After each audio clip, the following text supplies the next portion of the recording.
aqui para as turmas de Vila Velha e Jardim da Penha. Hoje, na ocasião, essa aula seria para a turma, originalmente, né, como a última aula foi dada em Jardim da Penha, hoje essa aula conta como uma aula de Vila Velha, beleza? E hoje nós vamos falar sobre um conteúdo bastante interessante, que é o absolutismo. Na verdade, é sobre o antigo regime, que vai abarcar politicamente o absolutismo, socialmente uma sociedade ainda de ordens, com a ideologia católica sendo a predominante para formar os padrões, né? E economicamente o mercantilismo. Vou iniciar o espelhamento do material, que já está disponível no blog para vocês, como eu falei, e essa aula é dividida em 3 partes. Aula 13, 14 e 15, que eu pretendo terminar essas aulas hoje de absolutismo mercadinha apenas para que vem. Vamos lá, esperar aqui espelhar a parada. Só um pouquinho que já vai. Demorando para espelhar. Agora acho que vai.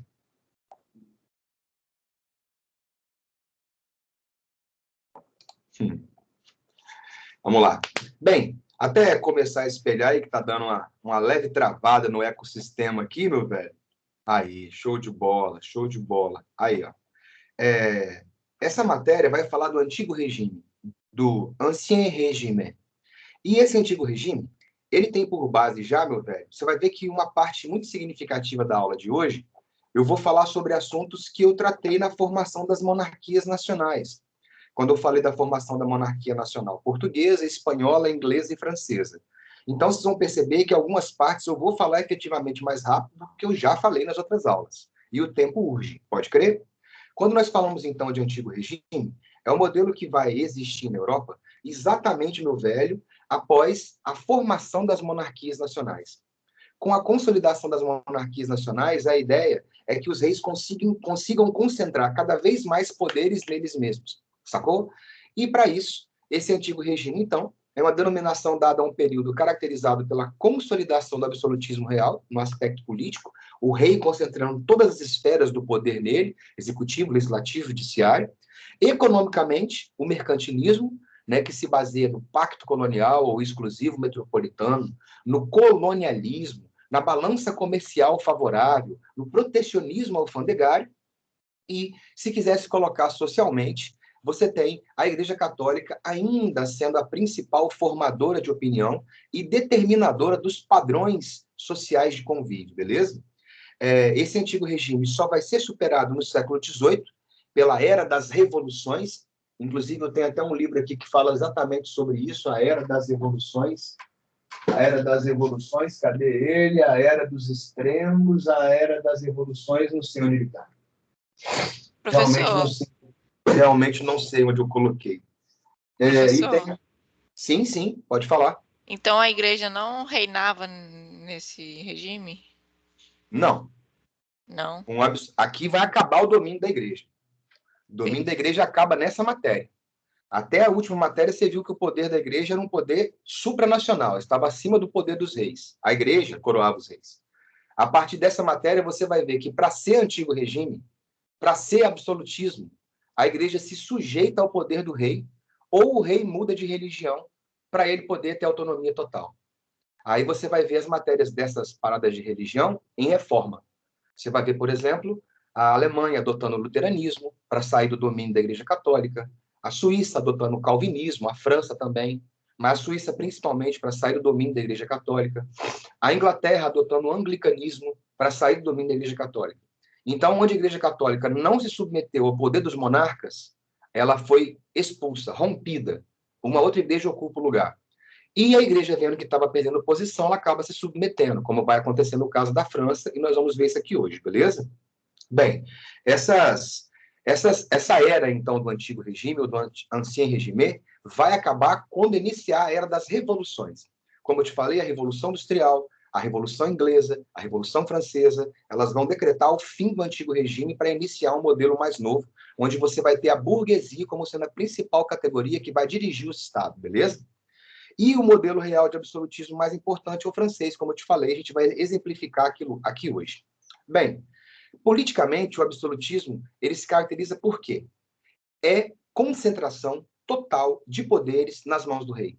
Para você ter uma leve ideia, é até curioso, porque o Brasil não era uma monarquia absolutista, porque o Brasil, na época da monarquia, tinha uma constituição, mas o rei no Brasil ele funcionava como se fosse um monarca absolutista, porque ele tinha o poder moderador, que estava acima dos demais poderes, executivo, legislativo e judiciário, e porque a Constituição brasileira tinha um negócio chamado inimputabilidade.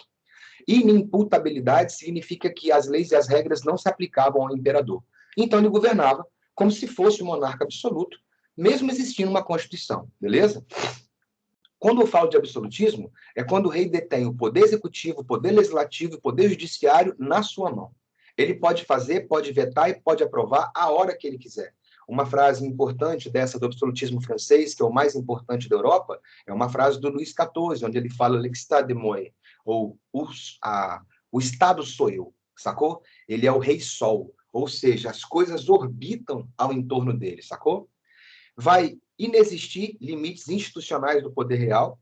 Na prática, eu falei na aula passada, o rei atraiu o poder da burguesia, atraiu o poder da nobreza. Aí você fala como? Aliança rei-burguesia. O rei padronizou pesos e medidas, colocou moeda única, protecionismo alfandegário. Isso é bom para a burguesia. E a burguesia apoiava o rei, pagando os impostos, 20% de tudo que ela vendia. Então o rei já aglutinou a burguesia nela. E também submeteu a nobreza. Com a formação de exércitos mercenários patrocinados pela burguesia, o rei passa a ter o monopólio do uso da força e passa a submeter a nobreza. Lembra que eu falei que essa nobreza vai se submeter, mas ela vai manter privilégios, pensões, ela não paga impostos, ela recebe pensões pelos títulos de nobreza que ela tem, e a mesma coisa vai acontecer com a Igreja Católica. Os membros do clero vão acabar por se submeter ao poder real, vão perder a autoridade política, mas vão ter privilégios como não pagar impostos e como continuar explorando a população a nível religioso, cobrando tributos, dízimos e por aí vai. O monarca sofria limitações sociais. Ó. A atuação do rei estava vinculada aos interesses tanto da burguesia quanto da nobreza. Aí você fala assim, por quê? É claro que o rei consegue ter a burguesia e a nobreza do lado dele, mas se ele perde, os pilares que sustentam o governo dele, ele cai. Eu disse para os meninos hoje numa matéria de terminando o segundo reinado, no ensino médio, para entrar em república, que eu disse que a maioria dos estados depende de um tripé para se manter. E, basicamente, o tripé que sustenta essas monarquias absolutistas é a nobreza, é a burguesia e é a Igreja Católica. Então, a igreja, seja ela católica ou protestante, que vocês vão ver um pouco mais à frente. Se você tem esses três pés, você se mantém, meu velho, de forma coesa e absoluta. Se você começar a perder o apoio da nobreza ou o apoio da burguesia, o seu trono está ameaçado. É isso que eu estou querendo dizer nesse último parágrafo, beleza? E observa essa tela aqui. É uma tela meio diferente, né? Com as cores meio exóticas, mas observa a nobreza, o rei e a burguesia. Essa tela é massa porque ela faz um resumão de tudo isso que eu falei até agora.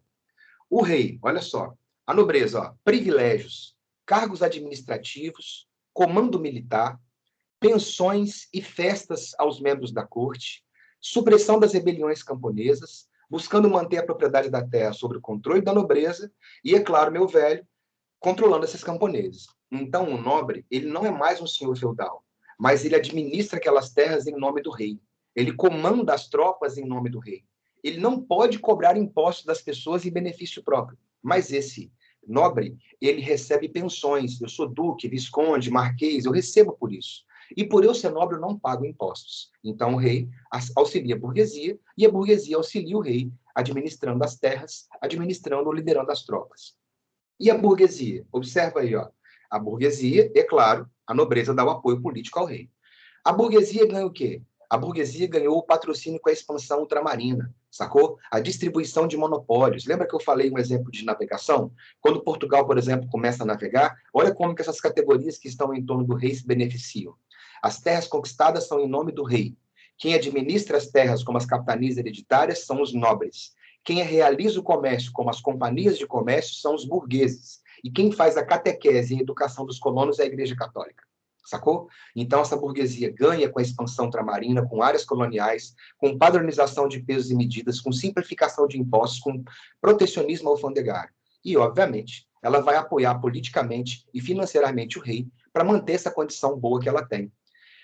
Como? 20% de tudo que ela arrecada, ela passa para o rei. Quanto maior for o comércio, maior vai ser a arrecadação que o rei vai ter, maior vai ser a tropa que ele vai ter, e, consequentemente, maior vai ser o poder absoluto que ele terá. Aí questões para os senhores fazerem depois, e vamos ver como que se dá a consolidação desse absolutismo. Observa, mercantilismo, colonialismo e revolução comercial são as etapas, meu velho, ou são fatores que contribuem para o monarca se tornar absoluto. Isso é grana. Quanto maior a quantidade de colônias, quanto mais se desenvolve o meu comércio, quanto mais se desenvolve o meu modelo econômico mercantilista, mais rico o Estado fica, maior são suas forças armadas e mais poderoso ele será. O enriquecimento das metrópoles com a exploração das colônias garantia os privilégios da nobreza, delas não pagarem impostos, receberem pensões e continuarem ajudando o rei. A burguesia vai ser favorecida com a acumulação de capitais. Inclusive, boa parte desses capitais serão acumulados na Inglaterra. Você vai ver isso aí, meu camarada, um pouco mais à frente, quando nós falarmos de Revolução Industrial. A burguesia tem um monopólio das companhias de comércio. É muito comum os caras falarem assim, onde? Como que Portugal, por exemplo, mantinha o monopólio do comércio? Ligar o ar aqui, que deu uma esquentadinha fechada. Como que mantinha o monopólio, o pacto colonial? Bem, o rei concedia o monopólio a uma companhia de comércio de um burguês. Então, por exemplo, no Brasil, o Espírito Santo tinha uma companhia de comércio do Espírito Santo. Era um grupo mercantil burguês que tinha autorização do monarca para fazer o comércio aqui. Então, só a Companhia Geral de Comércio do Espírito Santo que podia vender e comprar aqui dentro. E 20% do lucro dá para o rei. Companhia Geral de Comércio do Maranhão. É um grupo burguês que tinha o monopólio do comércio no Maranhão e pagava 20% de tudo que arrecadava para o rei. Beleza? Então, o mercantilismo são as práticas econômicas que favorecem o enriquecimento do Estado. Sacou? Eu costumo dizer que o mercantilismo é o pai do capitalismo. Porque esses modelos econômicos objetivam o lucro, né? Na verdade, o que existe é que o mercantilismo ele é um pouco mais conservador do que o capitalismo que nós temos hoje. Objetivam o lucro de forma igual, a exploração de forma igual. No entanto, o mercantilismo, por exemplo, tolera a mão de obra escrava. O capitalismo contemporâneo tende a combater isso. O mercantilismo, por exemplo, ele tinha monopólios, né? O capitalismo mais globalizado, que é um mercado mais aberto. Mas, efetivamente, são formas de se obter lucro e se enriquecer o Estado. Ronde, o que o renascimento cultural tem a ver com formação do Estado Nacional Absolutista? Bem, os humanistas vão desenvolver ou tentar desenvolver laços de identidade nacional. Tipo assim, de pertencimento. Eu faço parte desse país. Ele é o meu rei. Ele fez a história desse país acontecer. Então, quando você passa a criar costumes próprios, cultura própria, você passa a criar uma identidade que está sempre ligada ao do rei. Aquele que dirige e aquele que comanda o país. Observa, resgate da ideia de centralização, típica do sistema político e jurídico romano. Então, de uma forma ou de outra, você está tentando fazer o quê? Para sermos grandes, temos que ser um povo que se reconhece como um povo único, que apoia o seu governante, que o dá sustentação, para nós podermos virar uma potência. Então, é um resgate dos valores tradicionais, um resgate das línguas nacionais, da cultura própria, para se efetivar a consolidação de um Estado que é diferente dos demais. E a reforma religiosa e a contra-reforma? Elas também participam do modelo absolutista na medida que ou a Igreja Católica se submete à autoridade do rei e passa a falar que ele é um representante de Deus na Terra, ou esse rei vai romper com a Igreja Católica e adotar uma nova religião. Como eu te disse, luteranismo, anglicanismo, calvinismo. E o que acaba acontecendo? A Igreja Católica tentou resistir ao poder dos reis o máximo que ela pôde. Ela excomungou, ameaçou de excomungar um monte de monarca da Europa. Mas ela começou a perceber que alguns monarcas, mesmo sendo excomungados ou ameaçados, continuavam a ideia de romper com a Igreja.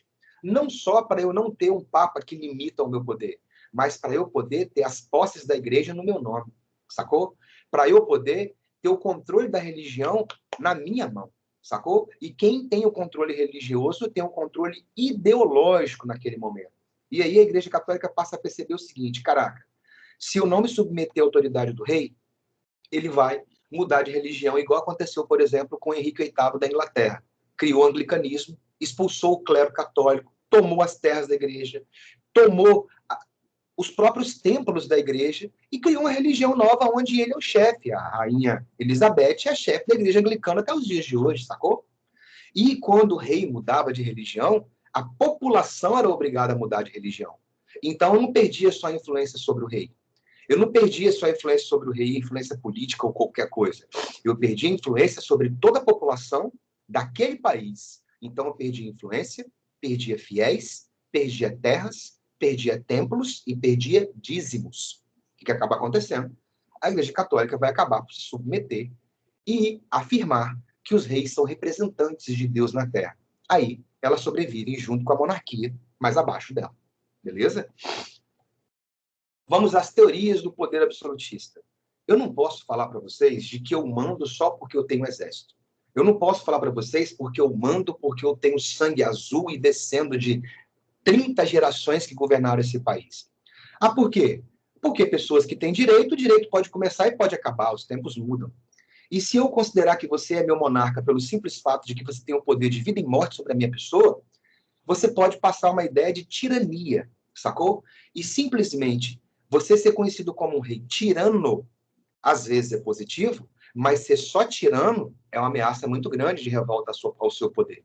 Então tem que haver um equilíbrio entre a aceitação de por que você manda, não é só pelo uso da força, mas por outros motivos que vão convencer a população a aceitar o poder absoluto de um cara. Então, vão empreender uma profunda reflexão sobre o Estado e a política em busca de novos modelos ideais de poder. Em geral, estão ligados à realeza, justificam o poder real recorrendo a teorias filosóficas que refletiam o desejo das camadas sociais interessadas em manter a autoridade centralizada.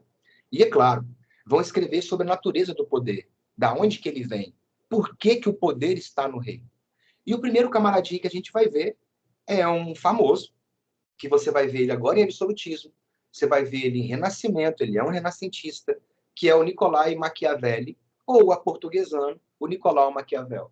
O Nicolau Maquiavel de uma obra que se chama O Príncipe. Eu não sei se eu tenho o Nicolau Maquiavel aqui para poder mostrar para vocês, cara. Tem que dar uma ajeitada nesses livros meus aqui. O pessoal dá uma olhadinha aqui, deixa eu ver se eu tenho o Nicolau Maquiavel. Ou se ele está aqui nessa parada. Nicolai Maquiavel. Aqui, ó. Não, mas esse aqui é outro dele. Esse aqui é o poder. Esse não é o príncipe, não. Esse aqui, ó.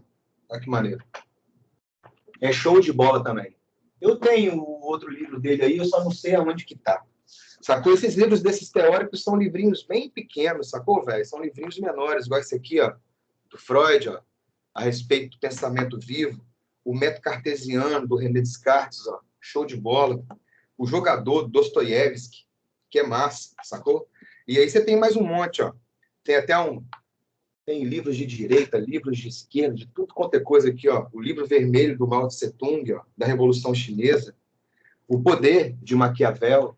E mais um monte que eu vou mostrar para vocês aqui. São livrinhos que você consegue ler em 2 dias, sacou? Ó, esse aqui, ó, do nosso camarada Aristóteles, A Política. Esse aqui já é um livrinho maior. Mas são livros que não vou aconselhar os senhores lerem agora, porque tem coisas demais para os senhores fazerem, né? Mas uma hora que você tiver já passado e quiser dar uma lidinha nesses camaradas, eles têm umas ideias que são sensacionais. E eu acho massa porque, tipo assim, enquanto dá aula de um negócio desse, quando você lê o livro, você percebe nuances que quando você lê no livro de história, às vezes fica raso. Exemplo, é muito comum você lembrar de Nicolai Maquiavel e você lembrar da obra O Príncipe e lembrar daquela famosa história, daquela famosa frase, os fins justificam os meios, né? E já há um erro aí, cara. Aí você fala assim, já há um erro aí, já há um erro aí. A frase não é os fins justificam os meios. A frase é, para cada fim existe um meio, sacou?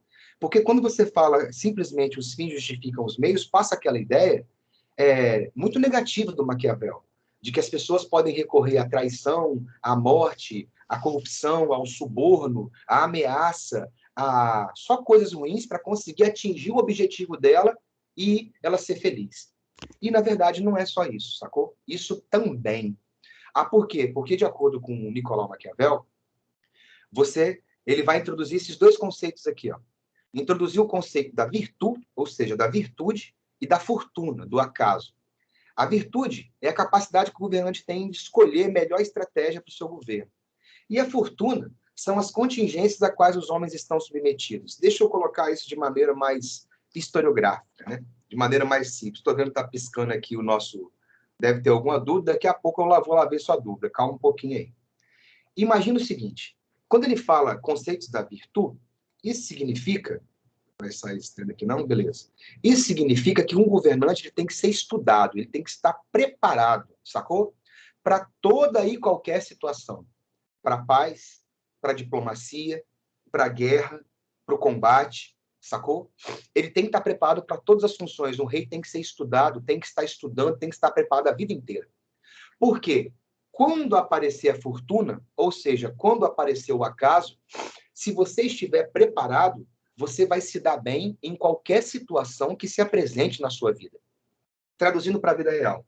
Qual seria a virtude sua enquanto estudante? Frequentar as aulas, assistir às aulas, fazer os exercícios, retirar as dúvidas, sacou? Ver os TQDs e os TQS, se aprofundar no estudo, não achar que tem matéria que é melhor ou pior, que é um erro muito comum e eu vejo dos camaradas que mais tomam pau em pré-vestibular, é isso. Os camaradas não levam em consideração professores que têm 20, 30 anos que estão dando aula na matéria e falam assim, essa matéria aqui não cai não, vou estudar essa aqui. Esse assunto aqui não cai não, vou estudar só esse. E aí ele começa a perceber que ele está achando que ele pode escolher quais são os assuntos que vão cair e não vão cair, e ele está fazendo pré-vestibular tem 4, 5 anos. E aí, velho, o conteúdo é um conteúdo inteiro, é um conteúdo grande, eu sei que é verdade. Tem conteúdos que caem mais do que o outro? Tem. Mas quando você passa a estudar só aqueles que você acha que você cai, se cai um conteúdo daquele que você acha que não caiu, você acabou de se ferrar. Então, qual que seria a sua virtude? Organizar os seus estudos, ter um horário de estudo, frequentar as aulas, fazer os exercícios de todas as matérias, de conteúdos que caem mais ou menos. Por quê? Se você for fazer a prova, aí é fortuna, o acaso vai aparecer na sua frente. Uma questão que diziam para você que não caía há 10 anos, mas você foi lá e estudou aquela matéria. Aqueles que estudaram só aquilo que cai, acabaram de perder a oportunidade. E você acabou de agarrá-la, sacou? Então você tem que estar preparado para todas as situações. Essa é a virtude. Para que quando elas aconteçam, independentemente da forma que elas sejam, você estará preparado para resolvê-la, sacou? Tem um camarada que fez uma interpretação do Maquiavel, que é o Bonaparte. E o Bonaparte, ele tinha dois animais, né? Ele falava do leão e falava da raposa, sacou? E ele falava, e tem vários momentos na história do Napoleão Bonaparte que ele vai para campo de batalha ou vai para uma reunião e ele fala assim, hoje eu vou de raposa ou eu vou de leão? Aí você fala assim, mas como assim? Raposa é a astúcia, é a perspicácia, sacou? É o momento que ele está indo para negociar com inteligência e esperteza. Se aquela negociação, se a esperteza e a diplomacia não funcionou, aí ele usa o leão. Usar o leão é o quê? Usar a força bruta, usar a violência, ir para o pau, ir para a guerra, sacou? Então, um bom governante deve saber combinar a virtude e a fortuna. Um bom governante deve estar preparado para todas as situações que se apresentem para ele resolver, para ele poder se manter no poder. Então, não imagine que um camarada que é... Por que fala, então, que maquiavélico? Por isso que eu falei, os caras interpretam um negócio de forma própria, pessoal, e falar o cara que é maquiavélico é um camarada que ele trama, é um camarada que ele organiza, um camarada que planeja para ele atingir o objetivo dele. Só que o termo maquiavélico tem uma conotação muito mais negativa do que positiva. E eu queria falar que não é só a conotação negativa que faz parte do Maquiavel, a positiva também. E esse camarada vai falar o seguinte, ó, um rei não tem padrão de moral. Ele não está ligado a padrão de ética. Ele não está vinculado a valores religiosos. Ele pode mentir, pode trair, pode corromper, se isso for necessário, para que ele mantenha a estabilidade do país e ele mesmo no poder, é claro. Deixa eu ver aqui qual que é a dúvida aqui que está piscando aqui embaixo. Deixa eu ver aqui.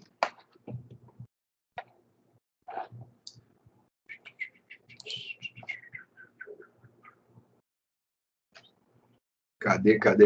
Caraca, que demora, meu pai da glória. Nada não, professor. Nada não.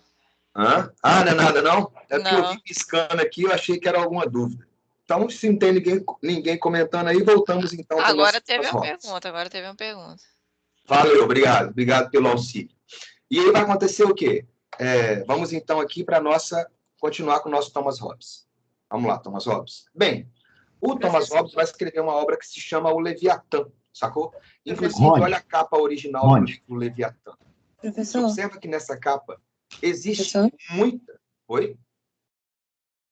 Oi, é porque a Iris perguntou no chat, na verdade ela pediu para você repetir as características da raposa. As características de quê? Da raposa. A raposa, ela não tem força, então ela tem astúcia, ela tem inteligência, ela tem estratégia, sacou? Então, quando o Camada fala que ele vai usar a raposa é um animal pequeno. Para ele conseguir sobreviver num mundo de caçador de animais muito maiores e muito mais fortes do que ela tem que ser inteligente, tem que ter astúcia, tem que ter esperteza. Então, quando o Camada fala que ele vai usar o leão, ele vai usar a força, a guerra, a porrada, sacou? E quando ele vai usar a raposa, ele vai ser diplomático, ele vai ter astúcia, ele vai ser negociador, ele vai tentar utilizar a esperteza. Show de bola? Nessa obra do Thomas Hobbes, do Leviatã, o Leviatã, inclusive, ele é citado até biblicamente, não sei se vocês sabem, mas tem uma citação de Leviatã na Bíblia. O Leviatã é um monstro que alguns vão colocar como sendo bíblico, outros como sendo mitológico, que ele defende a cidade, sacou? De tudo que pode acontecer de mal contra ela, mas, ao mesmo tempo, ele é temido pela cidade pelo poder que ele tem. No caso dessa obra, se você observar, a cidade está embaixo, no meio, tá vendo aí, ó, a cidade, o palácio, os castelos, e ao fundo, atrás das colinas, você tem um monarca. O próprio monarca é o Leviatã. É o cara que deve ser amado, mas ao mesmo tempo deve ser obedecido, sacou? Observa que o Leviatã, o corpo dele, não sei se dá para você perceber, porque é uma imagem muito antiga, mas o corpo do rei é formado por pessoas. Ou seja, da onde que vem o poder do rei, do povo? Quem é que concedeu e formou esse poder do rei? O próprio povo. E observa que ele recebe, né, nessa capa, você tem, ó, um castelo, uma coroa, um canhão, um monte de armamento, cavalaria, você tem um clero, você tem essa aqui que eu não sei o que é, esse monte de tridentes aí que eu não faço sentido o que é, um chapéu de bispo, outra igreja, ou seja, o rei é responsável por defender e proteger tudo isso da cidade. A imagem do Leviatã sintetiza a teoria do Thomas Hobbes. Nela, o rei coroado aparece como superior aos demais. Em uma das mãos, ele carrega a espada, que simboliza o poder militar, e na outra, o cetro, que representa o poder da justiça. O corpo do rei é composto por corpos de vários indivíduos, representando a associação das vontades individuais transferidas para o soberano, que é a base do contrato social. O que é esse contrato social? De acordo com Thomas Hobbes, a humanidade, inicialmente, vivia numa liberdade total. Ou seja, não existiam limites, porque a liberdade era plena. E quando Camada fala que a liberdade total é plena, significa que não existe limite, nem rei, nem lei, nem regra que possa te reprimir. E com aquela liberdade plena, as pessoas assaltavam, matavam, estupravam, roubavam e faziam o diabo, pode crer? E chegou um momento que a sociedade, a própria sociedade, de acordo com Thomas Hobbes, percebeu que aquela liberdade plena era mais negativa do que positiva. Porque não adiantava eu simplesmente ter a liberdade de poder fazer qualquer coisa, sendo que outra pessoa também poderia fazer qualquer coisa comigo. Então, seria uma sociedade no meio natural, onde o que prevalecia era a vontade de cada indivíduo, de poder fazer o que é certo ou é errado, sem ser punido. E que essa sociedade, nesse estado de natureza, vivia em barbárie, vivia num caos pleno. Essa sociedade vai abrir mão da sua própria liberdade e vai conceder poderes a uma pessoa, que na ocasião seria o rei, seria o monarca, e esse rei deveria criar leis e regras para limitar as liberdades das pessoas, mas que garantissem a harmonia e a paz social. Então, eu prefiro abrir mão da minha liberdade total, eu, povo, e conceder poderes a uma pessoa, o rei, para limitar, para criar leis e regras, para evitar a barbárie, para trazer a civilidade, o progresso, a paz e a harmonia para a população. O rei manda porque o povo concedeu poderes a ele. O rei governa porque o povo concedeu poderes de vida e morte sobre a sua própria vida a uma pessoa. Então, sem um governo forte e eficiente, os homens não respeitariam os limites necessários à boa convivência. O Estado seria, então, um mal necessário, capaz de assegurar que os indivíduos teriam um comportamento social e político desejável ou pacífico. Então, mal necessário por quê? Porque ele vai limitar a minha liberdade. Mal necessário por quê? Porque ele pode me punir. Mas isso serve para todo mundo e vai trazer uma coletividade com uma vida social e política mais amena ou mais tranquila. Um detalhe apenas.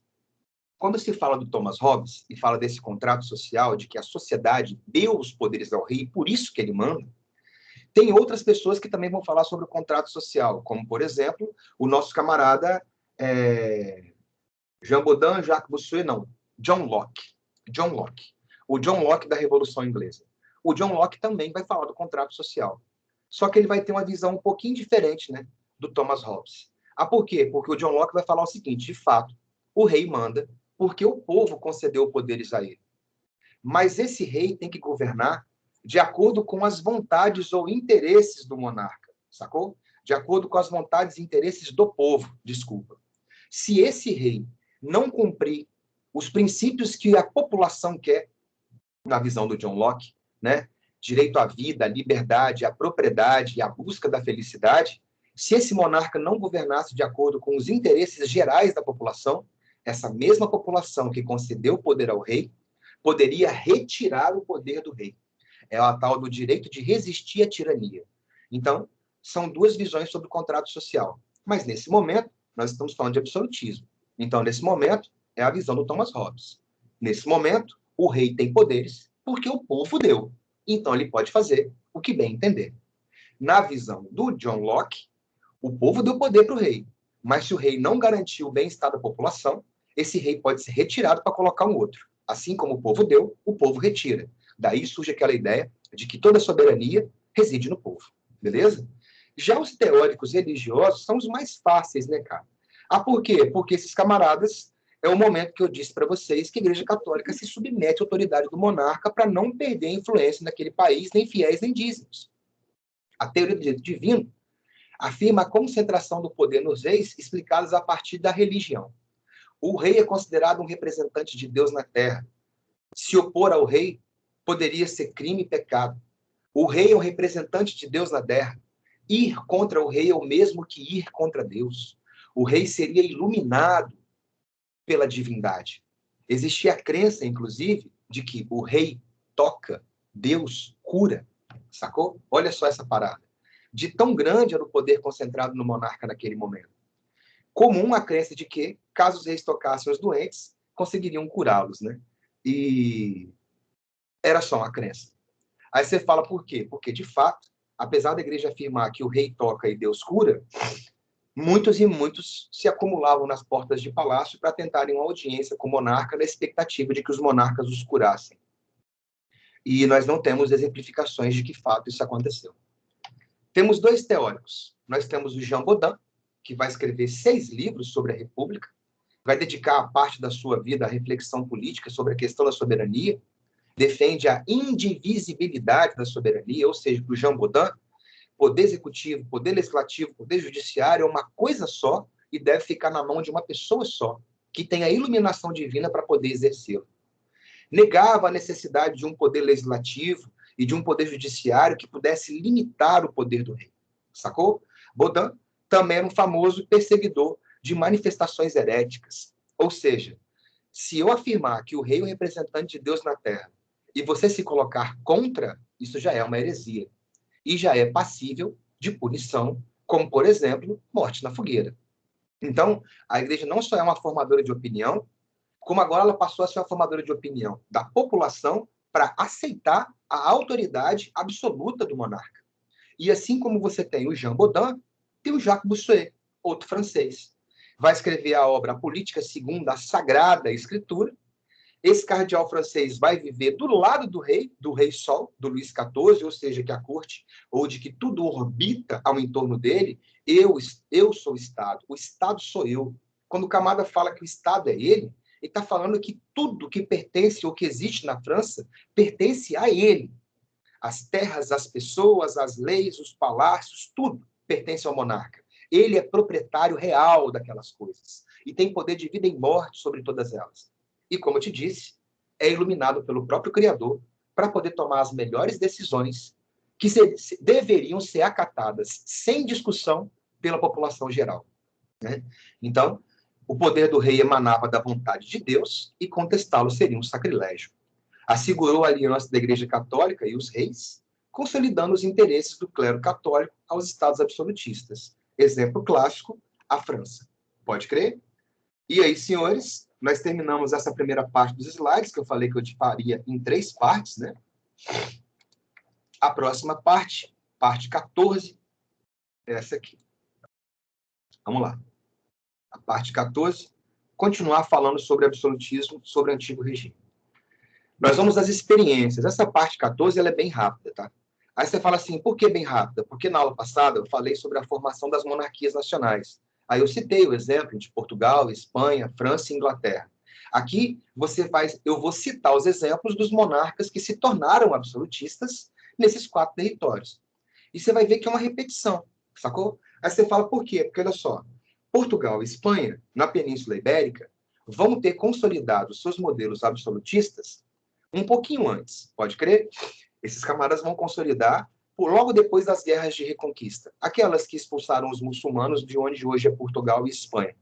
Aquelas guerras conseguiram concentrar poderes nas mãos do rei. E o rei conseguiu, já naquele momento, ter aliança da burguesia e ter aliança da nobreza. Com um tempo, ele vai conseguir ter a autoridade e o poder da igreja do seu lado também. Então, você lembra que em Portugal foi a Revolução de Avis, que consolidou Portugal como um país independente, que assegurou que Portugal não voltaria a pertencer à Espanha, sacou? E que iniciou um processo das grandes navegações que coloca as principais categorias dentro da esfera de influência do rei, que eu falei no começo dessa aula. Ah, como assim? De que vai realizar as navegações, de que a burguesia ganha porque ela tem os monopólios naquelas colônias, de que a nobreza ganha porque ela vai administrar as terras daquelas colônias, de que a igreja ganha porque ela vai fazer a catequese e a educação naquelas colônias. Então, o Estado absolutista se consolidou como resultado da Revolução de Avis e da expansão ultramarina iniciada a partir de 1415, com a tomada de Ceuta, que serviram para enfraquecer o poder da nobreza e permitir aos reis da dinastia de Avis satisfazer os interesses mercantis da burguesia. É aquela boa e velha história, aliança rei-burguesia, depois aliança rei-nobreza, beleza? Consegue navegar, conquistar terras, contornar a África, chegar à Ásia, conquistar a América. Quanto mais dinheiro vai para Portugal, mais o rei se torna rico e poderoso e mais o absolutismo se consolida na mão dele. No caso da Espanha, é a mesma coisa. Falei também sobre a Guerra de Reconquista, inclusive mostrei esse mapa. E aí, Rony, depois da Guerra de Reconquista, o rei não só tem a população apoiando, porque ele efetivamente conseguiu expulsar os invasores muçulmanos, mas também pelo fato de que após a Guerra de Reconquista, os espanhóis passam a navegar. Em 1492, o Cristóvão Colombo chega na América, sacou? E pouco tempo depois, esses caras vão entrar em contato com as riquezas dos impérios das altas culturas, Inca, Maia, Azteca, e a quantidade de dinheiro, a quantidade de ouro, prata e pedras preciosas que vem da América vão tornar o monarca espanhol ultra rico.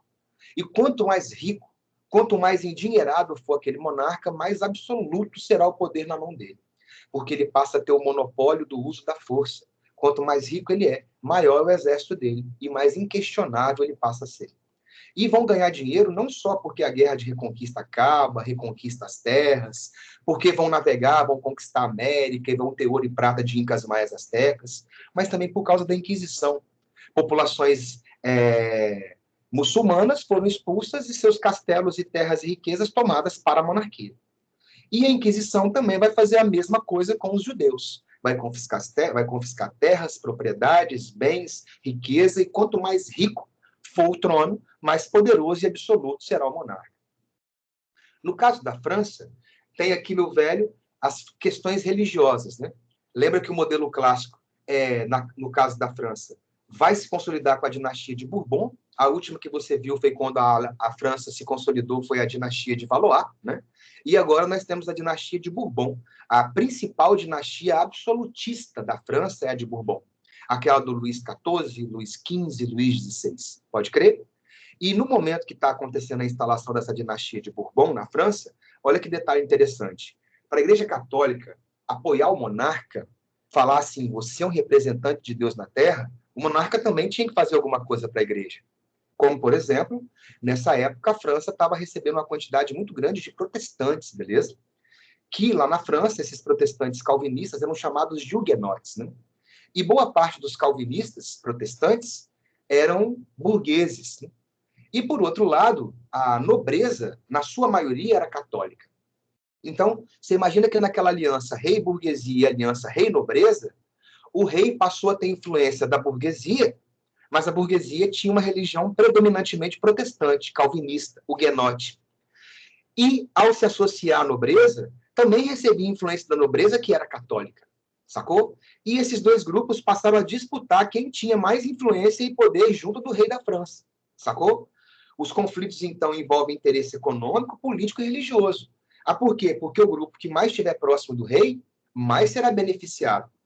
E a influência desse grupo no rei pode fazer o rei mudar de religião, sacou? No reinado do Luís XIV, o rei Sol, que vai ter o reinado mais extenso da idade moderna, a contemporânea, de 1643 a 1715, representou o ponto mais alto do absolutismo francês. Vai concentrar todos os poderes na mão dele, e a frase, o Estado sou eu, como eu te falei, meu velho, concentra e afirma tudo isso que eu te disse minutos atrás. Lembra que eu falei que a Igreja Católica vai falar que o rei é o representante de Deus na Terra, mas ela vai querer alguma coisa em troca? Olha o que ele faz.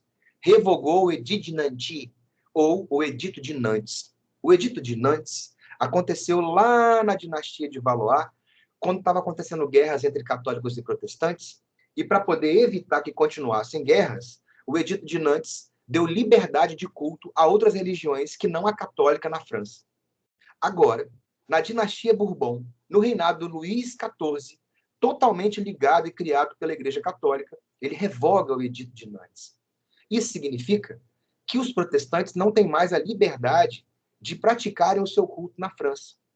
Isso significa que a Igreja afirma que o rei é um representante de Deus na Terra, mas a Igreja quer exclusividade de religião.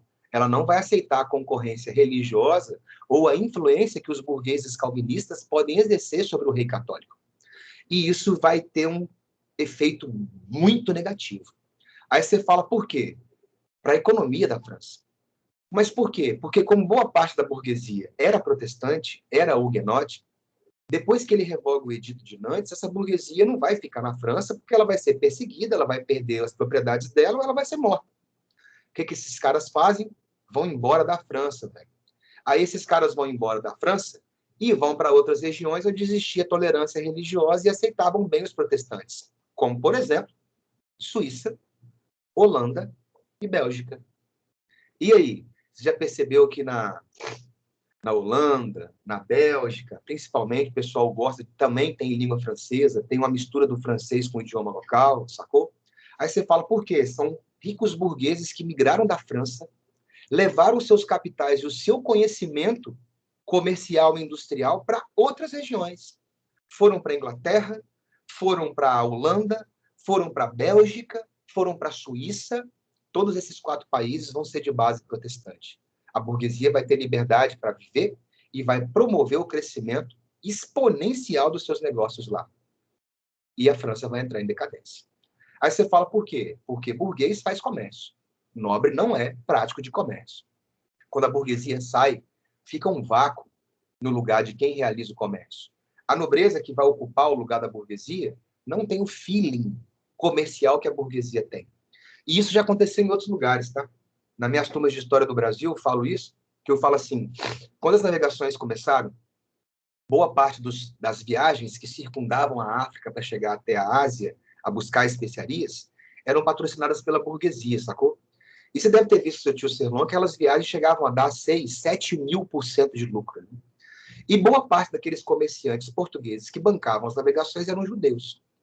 Quando a Inquisição se instalou em Portugal, os judeus foram obrigados a sair de Portugal ou a se converter.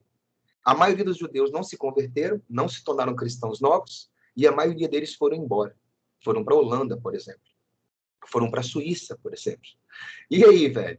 E aí, quem vai entrar no lugar desses comerciantes portugueses que eram judeus são os nobres, né?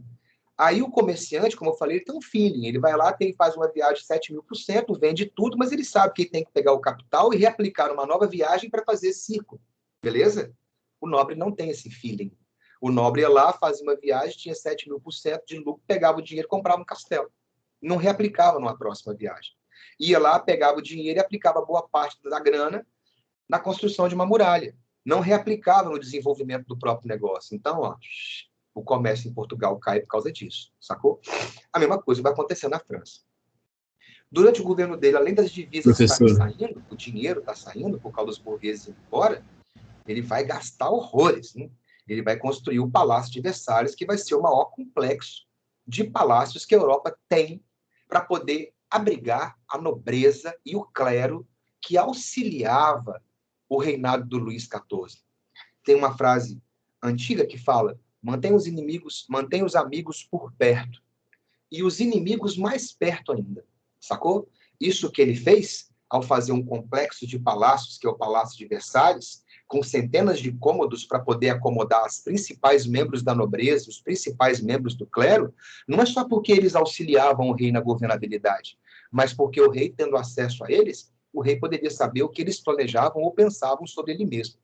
Para os senhores terem uma leve ideia, durante a ditadura stalinista na União Soviética, o Stalin construiu uma série de prédios para a habitação dos funcionários públicos do Partido Comunista.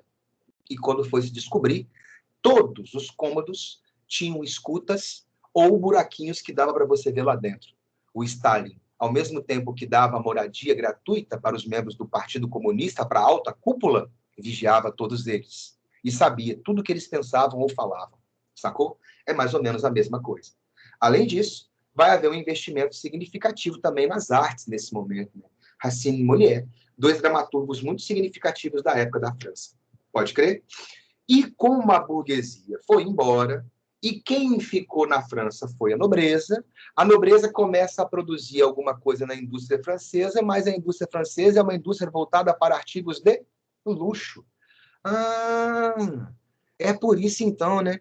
Porque como a burguesia vai embora depois que faz a revogação do Edito de Nantes, a nobreza assume o comércio. E a nobreza vai passar a produzir o quê? Coisas para a nobreza. O ministro Jean-Baptiste Colbert, ele vai ser o principal ministro da economia da França nessa época, e ele vai promover reformas mercantilistas, expandindo a navegação para se ter colônias, e vai criar manufaturas, principalmente para produzir artigos de luxo, né? Enquanto a Inglaterra, por exemplo, produzia uma indústria com artigos voltados para consumos populares, né? Tecidos, panelas, ferramentas. Quando você fala da indústria francesa, é o quê? É lingerie, é perfume, né? Champignon, champanhe, só negócio de rico. E o mercantilismo francês também pode ser chamado de colbertismo, por causa do nome do primeiro-ministro, Jean-Baptiste Colbert, beleza? E um pouco mais à frente você vai perceber que quando a França for tentar competir com a Inglaterra, comercialmente, ela não vai conseguir. Porque a indústria francesa é uma indústria de luxo, então a produção pequena e limitada, enquanto a indústria inglesa é voltada para artigos populares. Tem uma demanda muito maior. Os governos de Luís XV e Luís XVI presenciaram o início, né, do declínio na França e a ascensão da Inglaterra como principal potência, como eu acabei de dizer. Nós vamos ver esses monarcas aí quando falarmos de Revolução Francesa. É massa esses caras. E os excessivos gastos da corte francesa e o envolvimento em várias guerras vão acabar por comprometer o fisco francês, as rendas francesas. E o antigo regime na França tem como um dos fatores que leva à sua decadência justamente o endividamento do Estado. Então, um Estado muito endividado, um Estado com pouca riqueza, não tem capacidade, meu velho, de manter tropas fiéis. Né? Causa muita insatisfação popular, a exploração demasiada e a fome que vai acabar acontecendo na França, e aí a decapitação do monarca. Mas isso nós vamos ver em matérias um pouco mais à frente. Calma lá. E aí, senhores, vamos para o caso da Inglaterra. No caso da Inglaterra, igual você viu ano passado também. Ó. No caso da Inglaterra, o que acontece? A Igreja Católica não vai aceitar, e nós vamos ver, especialmente na anglicanismo, na reforma protestante, nós vamos falar do Henrique VIII e das mulheres dele. Aqui é só para você poder perceber o momento em que a Inglaterra se torna absolutista com o Henrique VIII. O Henrique VIII, casado com a Catarina de Aragão, tinha apenas filhas, e na época ele temia morrer, e não deixar um herdeiro do sexo masculino, ainda mais sendo a Catarina de Aragão uma espanhola, e a Espanha, naquele momento, era a principal concorrente da Inglaterra, né? Na época, como ele tentou a anulação do casamento dele na Igreja Católica, o Papa não aceitou a anulação para ele se casar com a outra, só para poder ter um filho do sexo masculino, e aí ele foi e fez o quê? Ele mesmo anulou o casamento dele e se casou com a Ana Bolena. A Igreja Católica excomungou o Henrique VIII, e quando ela excomungou o Henrique VIII por ter desobedecido a Igreja, ter anulado o seu casamento, ter se casado de novo, o Henrique VIII, após ser excomungado pela Igreja Católica, rompeu com a Igreja Católica, decretando o ato de supremacia. Simplesmente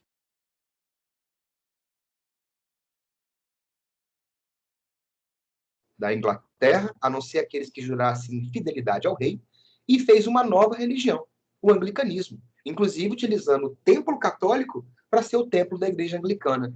A única diferença de uma igreja católica para uma igreja anglicana, por fora é igual, porque é a mesma igreja que ele usou. Por dentro, como o anglicanismo é calvinista, né? Ele é de base protestante, você não vai ter imagens, santos, santas e assim vai, é mais simples. Mas por fora é igualzinho uma igreja católica. Por dentro é igual uma igreja protestante.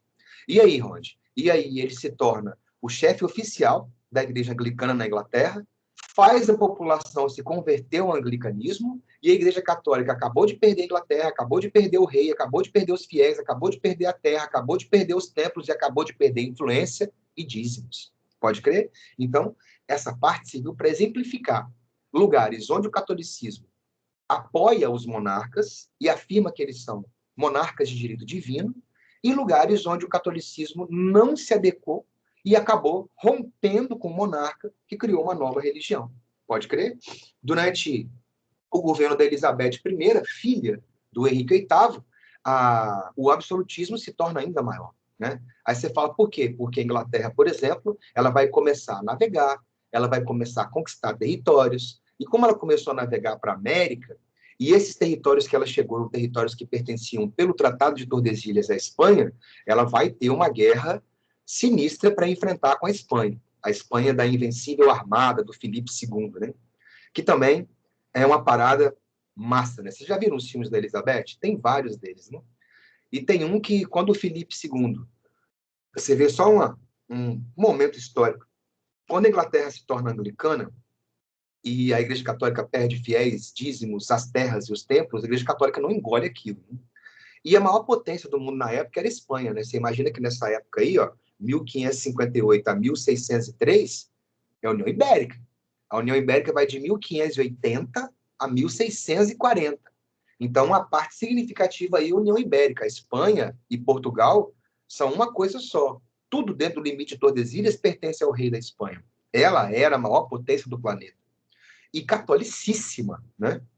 E na época, quando Elizabeth passou a saquear navios ingleses, quando Elizabeth passou a ordenar a invasão de territórios, navios ingleses, não, navios espanhóis, quando Elizabeth passou a ordenar a invasão de territórios espanhóis, o Filipe II vai se levantar contra ela e vai juntar a invencível armada para fazer um ataque fulminante contra a Inglaterra, para dominá-la de uma vez só, derrubá-la e implantar o catolicismo novamente.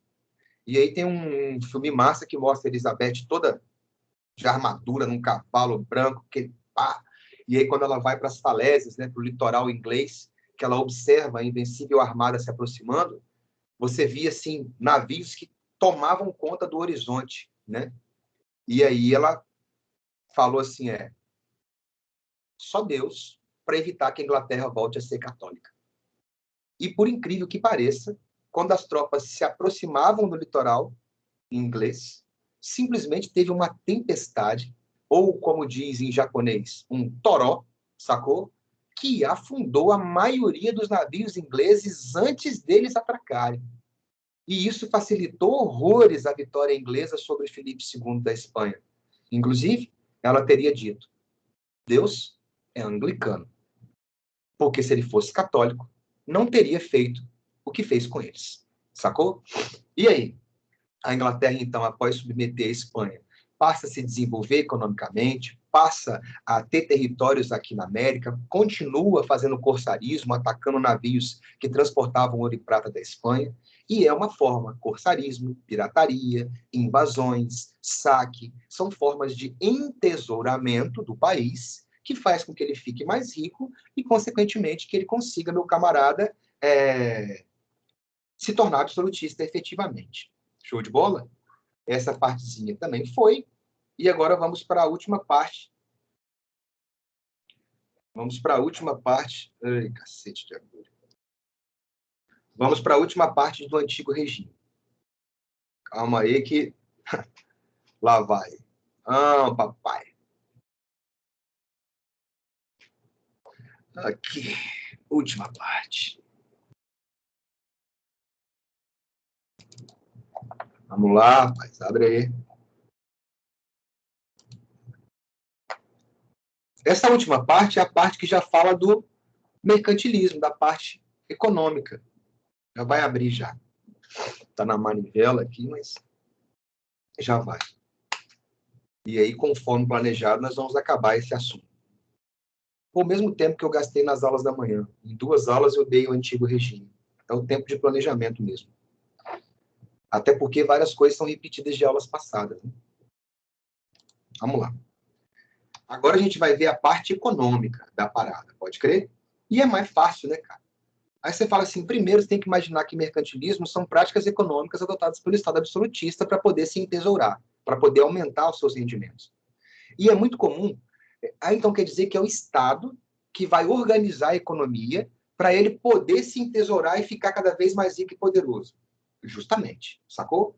E aí tem vários, cada país vai ter um mercantilismo de acordo com a sua necessidade, ou de acordo com o que ele tem. Por exemplo, Portugal e Espanha vão ter um predomínio de um mercantilismo do tipo metalista. E aí, velho? Ou bulionista, é o nome que eu estava querendo lembrar. Por quê? Porque a economia desses países é baseada na extração de metais e pedras preciosas nas suas áreas coloniais. Aí, se deixa o celular fechado, mas enquanto você vai dando aula, você vai falando, e fechado, o camarada começa a pesquisar as coisas aqui. Você vê, né? Seu celular está ali do seu lado, e ele está escutando as coisas que você está falando do mesmo jeito, velho. Olha que onda, né? E aí? E aí, Portugal, por exemplo, e a Espanha praticaram durante muito tempo o mercantilismo do tipo metalista. Quer dizer que a maior parte da economia daquele país vinha da exploração de metais e pedras preciosas. A Holanda, por exemplo, praticava um mercantilismo do tipo comercial. A como? Ela quase não produzia. Ela comprava o produto num lugar, transportava para outro e vendia mais caro. Show de bola?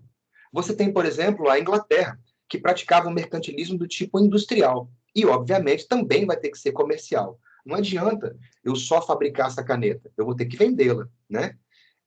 Diferente da Holanda, porque a Holanda não produz, ela só vende. A Inglaterra produzia e vendia.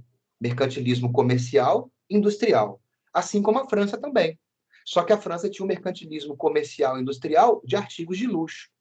E um que quase não tem nos livros de história, a não ser os livros de história mais aprofundados, que por incrível que pareça são os mais antigos, o mercantilismo da CIRG, do Sacro Império Romano Germânico.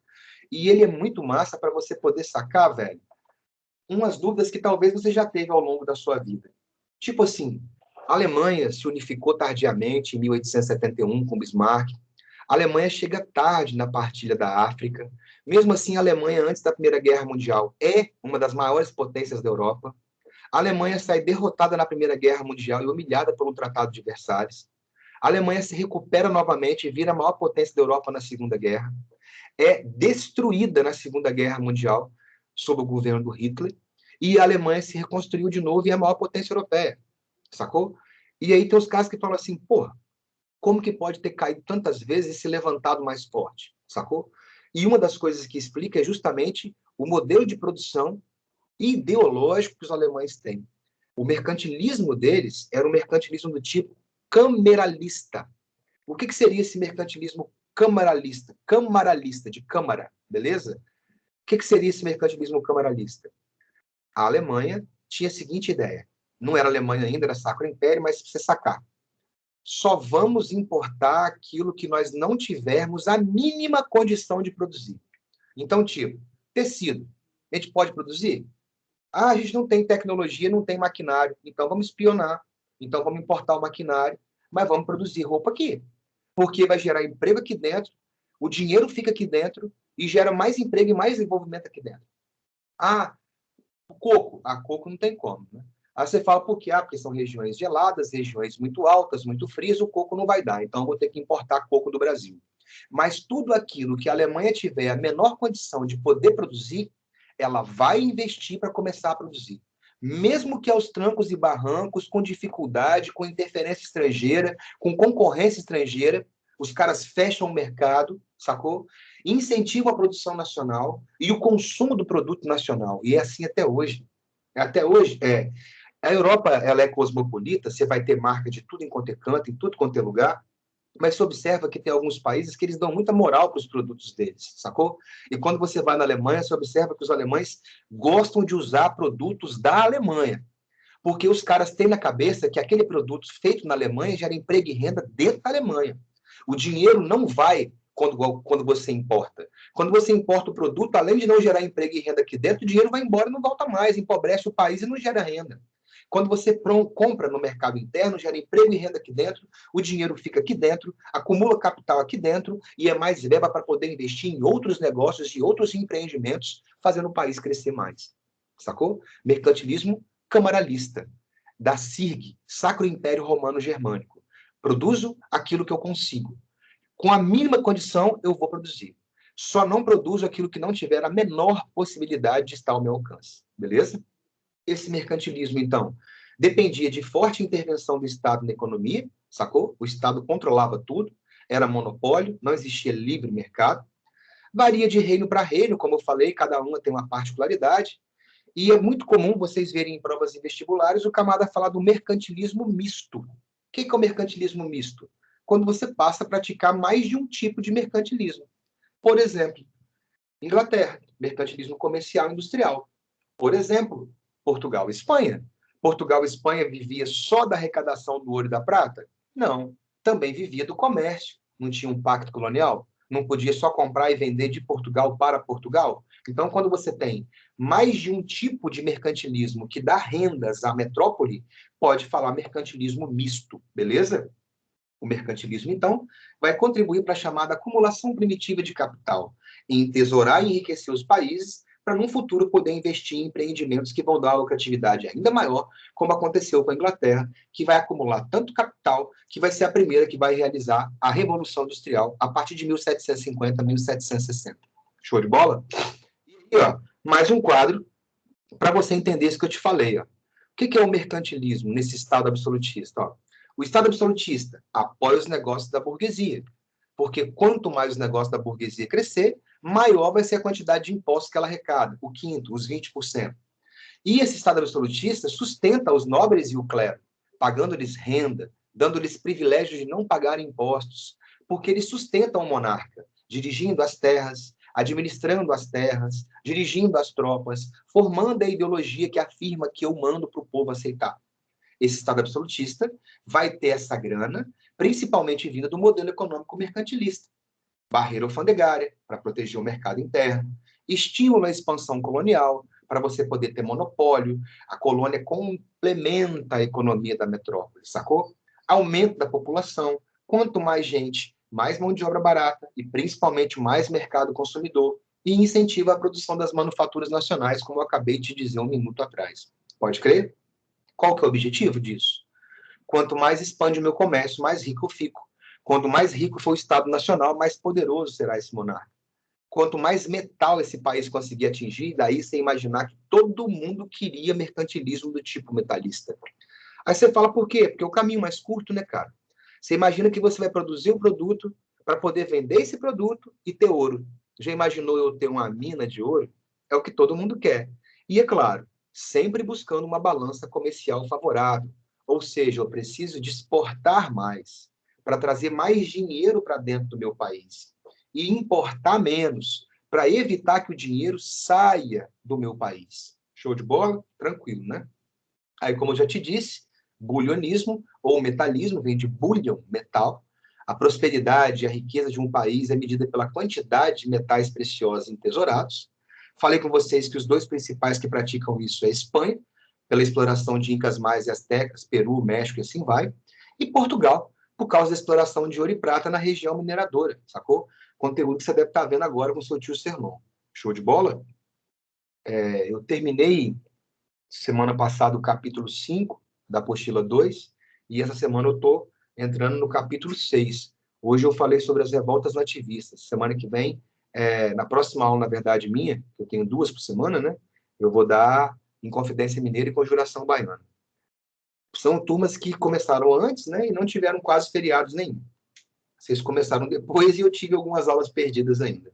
Balança comercial favorável, eu já falei, né? Consistia na busca de um superávit na balança. O valor das exportações deveria superar o valor das importações, igual você está vendo aí, ó. Muito cuidado com essa balança, tá, velho? Por quê? Porque às vezes as pessoas acham que a parte de cima da balança, o que está para cima é o que está valendo mais. Não é, né? Numa balança, o que conta mais é o que pesa. Então, o que pesa vai para baixo, né? Uma balança comercial equilibrada na situação A, importa e exporta o mesmo tanto. Uma balança comercial desfavorável ou deficitária na figura B. Observa que o peso, né? As importações estão para baixo, então você está importando mais e exportando menos. E o ideal do mercantilismo é a figura C. Você observa que as exportações estão lá embaixo, porque ela pesa mais, né? E as importações diminuem, mais leve, vai para cima. Isso faz com que o Estado seja forte, com base no protecionismo alfandegário. Isso aumenta, né, meu velho, a riqueza do país. A Inglaterra é um exemplo de país que investiu no comércio internacional, comercialismo, e também vai passar a produzir na sua forma industrial. A marinha inglesa vai se tornar uma marinha gigantesca, diga-se por passagem. Depois da invencível armada espanhola, a próxima invencível armada é justamente a inglesa, que vai ecoar aí por muito tempo. Protecionismo alfandegário nós já falamos, né? Intervenção do Estado na economia, visando proteger os interesses contra a concorrência estrangeira. E eu acho interessante porque quando fala de abertura de mercado, né, de colocar ou não colocar barreira alfandegária, são temas que dividem a população brasileira até os dias de hoje. Eu acho que não era um assunto que deveria dividir tanta gente, porque ele é um assunto fácil de entender. É porque, às vezes, as pessoas elas defenderam alguma coisa durante tanto tempo que elas simplesmente sofrem muito se elas passarem a não aceitar aquilo que elas defenderam, sacou? É o que acontece com defensores da extrema esquerda, com defensores da extrema direita. Os caras passaram tanto tempo da vida deles defendendo uma pessoa, ou um partido, ou uma ideia, que mesmo depois que ela vê que aquele partido, aquela pessoa, aquela ideia levou ao fracasso ou à ruína, ela se mantém ligada a ele. Aí você fala assim, por quê? Porque admitir é admitir o meu erro. E eu gastei tanta energia e tanto empenho que falar que eu não aceito isso mais dói, sacou? É quase que patológico. E eu vejo isso acontecer bastante nos colegas que eu tenho que são à extrema, tanto à direita quanto à esquerda, que para mim não vai ter diferença de quase nada. Aí os caras falam, não, tem que ser protecionista, não, tem que ser liberal. E aí os caras começam a citar o exemplo dos Estados Unidos. E eu gosto de citar exemplos dos Estados Unidos, né, cara? Aí você fala assim, por quê? Porque é massa. É massa porque, olha lá, qual é que é? Não, nos Estados Unidos os caras são liberais, os republicanos são liberais, isso e aquilo, os democratas que são protecionistas e blá, blá, blá. Para, vai estudar, vai ler um pouco mais e vai ver qual é que é. Olha o último presidente republicano, Donald Trump. E aí, ele é liberal? Sim. Se os produtos deles tiverem melhores condições de concorrer no mercado com o seu, ele sempre vai ser liberal. Agora, se você tem algum produto que ganha concorrência dele, pergunta se o Donald Trump vai ser liberal, ou se ele foi liberal. Pergunta se ele foi liberal, por exemplo, com o agronegócio brasileiro. Ele não conseguiu concorrer, ele é protecionista, barreira alfandegária na laranja, na soja. Olha se ele era liberal com os produtos chineses. Não conseguia concorrer, barreira alfandegária. E nós ficamos igual um imbecis, afirmando que tem que ser só protecionista e outros afirmando que tem que ser só liberal. Olha a história dos Estados Unidos, cara, que você gosta de citar como exemplo, que eu gosto também, sacou? Por exemplo, durante a Primeira Guerra Mundial, os Estados Unidos se tornou a maior potência do mundo. O liberalismo econômico era totalmente defendido naquele país. Laissez-faire, laissez-passer, deixe-se fazer, deixe-se que o tempo passa, deixe que se faça, o tempo toma conta da parada. O mundo gira por ele mesmo. A economia é controlada por uma mão invisível, lei de oferta e procura, livre mercado, livre concorrência. Aí vem, crise de 29, quebra a nível planetário de boa parte dos países, o governo que assume vai ser um governo que vai ter uma ideia o quê? Protecionista, fechamento de mercado, sacou? E sempre foi assim na história daquele país, independentemente se for democrata ou for republicano. Aí você fala, por quê? Porque isso não é uma cruz que eu tenho que carregar. Se o meu governo, não importa se é democrata ou republicano, se o meu governo, naquele momento, compete e domina o mercado, liberal eu vou ser. Seja republicano ou democrata. Agora, se o meu país não consegue concorrer com o seu em determinado setor ou produto, seja liberal ou seja republicano, vai colocar barreira alfandegária. Por que a gente não faz a mesma coisa? Sacou? Você precisa de abrir as pernas, precisa ser pau mandado, ou você quer se fechar e se isolar do mundo? Então, você protege aqueles setores que não conseguem concorrer com os estrangeiros, sacou? E você abre aqueles setores, meu velho, onde o mercado brasileiro domina, sacou? Então, não é ser nem 8 e nem ser 80. É isso que eu falo. A gente tem que ser mais tranquilo, tem que ter um caminho do meio. Não é só para a direita ou só para a esquerda que as coisas se resolvem. Essa é a parada que eu espero que o ano que vem a gente tenha alguma opção para poder mudar essa parada, sacou? Mas vamos ver se vai ter ou não. E aí, Professor? estimula a natalidade, como eu já falei, quanto maior a população, maior é o número de pessoas que viram mão de obra barata e maior o mercado consumidor.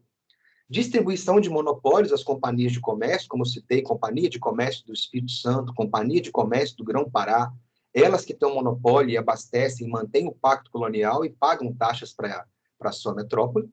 Já falei do cobertismo, que é a indústria de artigos de luxo na França. A colônia serve para complementar a economia da metrópole. Essa palavra pacto colonial eu prefiro usar exclusivo metropolitano. Eu acho que eu já comentei com vocês, porque a palavra pacto traz uma ideia de um acordo. Eu fiz um pacto com você, eu fiz um acordo com você. E, na real, Portugal fez acordo com o Brasil? Não. Portugal impôs ao Brasil, que era colônia, o seguinte, ó, você só pode comprar de mim, só pode vender para mim. Portugal vai impor, você vai produzir cana-de-açúcar, tabaco e algodão, sacou? Você não pode ter manufatura. Então, isso não é pacto, sacou? Isso é interferência direta. Isso é exclusividade de comércio. Isso é monopólio. Show de bola? E a acumulação primitiva de capital, encerrando a nossa aula aí, né, meu camarada? Práticas mercantilistas vão colaborar para o desenvolvimento do capitalismo. Quanto mais rico o Estado fica, mais dinheiro ele tem para poder aplicar em negócios que possam gerar uma rentabilidade maior. Vai ser justamente esse comércio que começa a se tornar globalizado, que faz com que alguns países tenham tanto capital acumulado que eles tenham condições de bancar a sua revolução industrial. Como eu já te disse, o primeiro país que faz isso vai ser a Inglaterra. Beleza? E aí, por último, senhores, são só questões, né?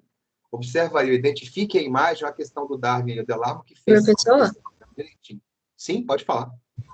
Eu posso afirmar que protecionismo alfandegário é uma forma de evitar os impactos de altas importações? Porque você tinha falado que, de certa forma, quando o país só importa, é negativo.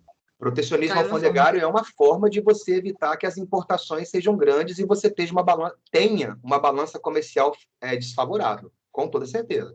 Mas só usar ela seria negativo, o negócio está falando em relação a ser um país liberal ou não ser exclusivamente? Não entendi sua pergunta.